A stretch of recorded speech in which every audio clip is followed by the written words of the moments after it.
우리 집은 582 305번지. 작가 이은재의 작품으로는 잘못 뽑은 반장, 잘못 걸린 짝, 언니가 없으면 좋겠어 등이 있습니다. 작가의 작품 잘못 뽑은 반장은 추천 도서로 올리지 않았습니다. 베스트셀러입니다. 제가 보기에는 반장이 되는 과정이나 인정받는 반장을 위해 망가지는 모범생 재하, 그리고 형들과의 패싸움 등 억지처럼 느껴져 불편했습니다. 역시 베스트셀러인 수일이와 수일이도 그런 점에서 유사합니다. 수일이와 수일이 같은 경우는 이야기의 완성도보다 생각할 만한 주제가 분명히 드러나서 작업을 했습니다. 추천할 도서를 보면서 읽기 거북한 책들을 만날 때가 생각보다 많습니다. 이 책 우리 집은 582 305번지는 재미있고 쉽게 익히면서도 행복의 조건에 관해 생각하기 좋은 이야기입니다. 난 이제 3학년인데 저녁 8시가 넘어서야 집에 들어가요. 학교 끝나면 피아노 학원, 수학, 영어, 태권도 학원까지 돌고 돌아요. 아빠는 큰 가구점을 하고 엄마는 잡지사에서 오래 일했어요. 넓은 아파트에 살고 멋진 차도 있어요. 그런데 언제부턴가 우리 집 분위기가 좀 이상해졌어요. 쉬는 날이면 백화점 쇼핑을 하던 엄마는 컴퓨터 앞에 매달려 있고 아빠는 술을 마시고 오는 날이 부쩍 늘었어요. 취한 아빠는 어릴 적 582에서 살 때가 좋았어 라는 말을 했어요. 진욱이가 내 수학시험지를 보고 빵점이라고 놀려댔어요. 꾹꾹 눌러왔던 화가 순간 폭발했어요.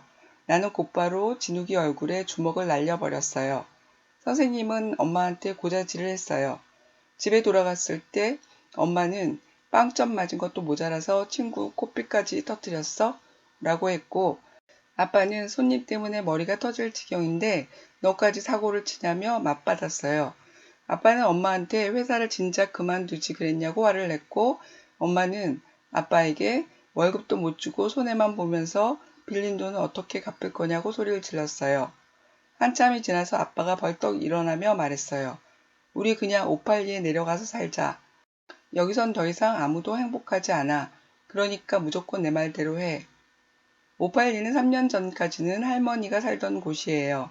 아빠는 빚이 많아서 아파트를 팔아야 했기 때문에 반대하던 엄마도 결국 지고 말았어요.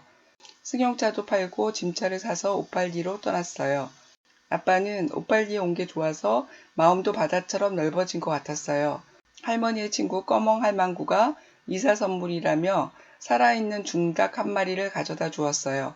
나도 엄마처럼 징그러웠지만 잘 키워서 치킨을 해 먹으면 좋겠다고 생각했어요.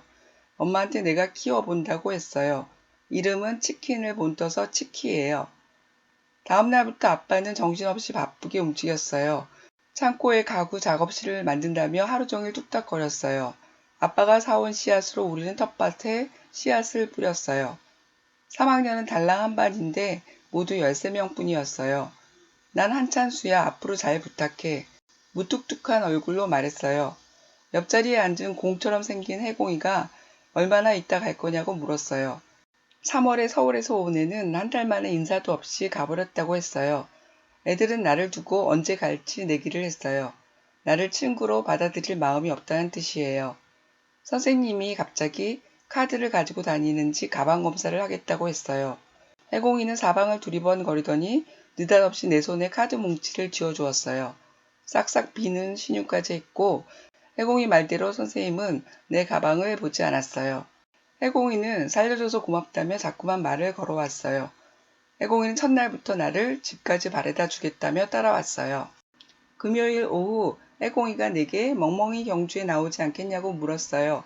거기 참가해야 진정한 582 친구로 인정해준다는 말에 치키랑 같이 나가기로 했어요. 나와 해공이는 매일같이 치키를 훈련시켰어요. 목줄에 걸린 치키는 퍼덕거리기만 했어요. 드디어 시합날 아이들은 치키를 보고 배를 잡고 웃었어요. 출발선에 닿기도 전에 4마리나 되는 개들이 한꺼번에 지저대자 치키가 놀라서 법석을 떤 거예요. 후드덕거리다가 내 손에서 빠져나가 달아났어요. 동시에 개들도 지저대며 달려갔지요. 아이들은 줄을 잡고 뛰기 시작했어요. 야, 개 줄 꽉 잡아. 치키 물어 죽이면 안 된단 말이야. 해공이가 쩌렁쩌렁 울리도록 소리쳤어요. 졸지의 멍멍이 경주는 치키를 쫓아가느라 엉망진창 뜀박질로 변해버렸어요. 그런데 어느 순간부터 아이들은 술래잡기라도 하는 것처럼 신이 나서 깔깔댔어요. 나는 혹시라도 치키가 물릴까봐 죽을 힘을 다해 쫓아가서 겨우겨우 줄을 붙잡았어요. 아이들은 나를 보며 웃음보가 터졌어요. 그날 이후 나는 아이들과 한결 가까워졌어요. 윤호는 자기 집게 포순이가 낳은 새끼 강아지를 내게 주었어요. 윤호는 멍멍이 경주에서 제대로 붙어보자고 말했어요. 나를 진짜 친구로 인정한다는 말 같았어요. 아빠는 친구들과 잘 지낸다며 나보다 더 좋아했어요. 서울로 돌아가는 건 포기해야 할 것 같아요. 엄마는 꺼멍 할머니와 나물 캐러 갔다 들어와 끙끙 앓아 누웠어요. 비상약 얻으러 간 아빠는 꺼멍 할머니와 함께 왔어요. 꺼멍 할머니는 화덕에 불을 지펴 나물이랑 쌀과 된장을 넣어 푹 끓여서 엄마에게 죽을 먹였어요. 할머니는 틈틈이 엄마 이마에 난 땀도 닦아주었어요. 할머니가 돌아간 후 엄마는 눈가를 훔치며 빨개진 눈으로 말했어요. 정말 이상한 할머니야. 왜 멀리 계신 엄마 생각나게 하고 그래. 도대체 남인지 가족인지 알 수가 없게 만들잖아. 엄마도 서울로 돌아가는 걸 포기할 것 같다는 생각이 들었어요. 우리 집은 582 305번지예요. 난 앞으로 이곳이 아주 좋아질 것 같아요. 의미를 찾는 질문, 불행한 서울 생활. 3학년인 찬수는 학원을 돌고 돌아 매일 저녁 8시가 되어서야 집에 들어갑니다. 찬수네는 넓은 집과 비싼 자동차가 있습니다. 부모님은 찬수를 위해 힘들게 돈 벌러 나가지만 정작 찬수는 수학 단원평가를 빵점을 받고 진욱이에게 주먹까지 날렸습니다. 찬수는 친구도 고자질한 선생님도 엄마 아빠도 하나같이 다 마음에 들지 않았습니다. 엄마는 회사에서 그만두라는 소리까지 들었고 휴일에도 컴퓨터 앞에서 종일 일을 하며 툭하면 신경질입니다. 아빠는 직원들 월급도 제때 못 주고 여기저기서 돈을 빌렸고 술 마시는 날이 늘었습니다. 아빠는 여기선 더 이상 아무도 행복하지 않아 라고 외칩니다. 찬순의 가족이 행복하지 않은 원인은 서울에 살기 때문일까요? 찬순의 가족의 생활을 보면서 불행한 이유를 찾아봅니다. 질문입니다. 찬수는 그냥 나무늘보처럼 늘어져 있고 싶었습니다. 그렇게 생각한 이유는 무엇인가요? 찬수의 친구들은 왜 멋진 차가 있는 찬수를 부러워할까요? 찬수는 자신의 마음을 몰라주는 아빠, 엄마에게 복수하기로 했습니다. 부모님이 모르는 찬수의 마음은 무엇인가요? 어떻게 복수를 했나요? 엄마는 왜 휴일에도 집에서 계속 회사 일을 했나요? 진수는 언제부턴가 집 분위기가 이상하다고 느낍니다. 찬수가 느낀 달라진 점은 무엇인가요? 찬수는 하나같이 다 마음에 안 들었습니다. 누가 마음에 들지 않았나요? 아무도 마음에 드는 사람이 없는 찬수의 마음은 어떨까요? 왜 서울 아이들은 시골에 있는 아이들보다 학원을 더 많이 다닐까요? 도시에 살면 찬수처럼 학원을 많이 다녀야 할까요? 찬수 아빠는 여기서는 아무도 행복하지 않다고 말했습니다. 서울에 산다면 모두 행복하지 않게 될까요? 왜 그런가요? 찬수와 엄마는 행복하지 않지만 시골로 가고 싶지 않았습니다. 왜 가고 싶지 않았나요? 지금 있는 곳에서 행복하지 않다면 우리는 다른 곳으로 떠나야 하나요? 의미를 찾는 질문, 행복한 582 생활. 582에 도착한 후 아빠는 마음이 넓어졌고 바쁘게 움직였습니다. 찬수는 전학 간 첫날 촌딱 들고 아는 척도 하지 않겠다고 결심했지만 바로 다음 시간에 흐지부지 무너졌습니다. 해공이 덕분입니다. 학교가 끝나면 학원 시간에 쫓기는 서울에서와 달리 해공이와 매일 2시간쯤 놀았습니다. 치키를 데리고 경주에 나갔다가 웃음거리가 되었지만 진정한 582 친구로 인정받았습니다. 엄마는 꺼멍 할머니의 극진한 간호에 이상한 할머니라며 눈물을 터뜨렸습니다. 시골에서 살고 싶지 않았던 엄마와 찬수는 이제 더 이상 서울로 돌아가고 싶지 않습니다. 이들이 행복감을 느끼는 것은 무엇 때문일지 찾아봅니다. 우리가 더 행복해질 수 있을지도 모르니까요. 질문입니다. 찬수는 촌딱들과 아는 척도 하지 않겠다고 굳게 다짐했지만 다음 시간에 바로 무너졌습니다. 이유는 무엇인가요?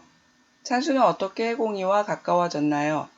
아빠와 엄마는 582에 온 뒤로는 전처럼 으르렁대는 일이 거의 없었습니다.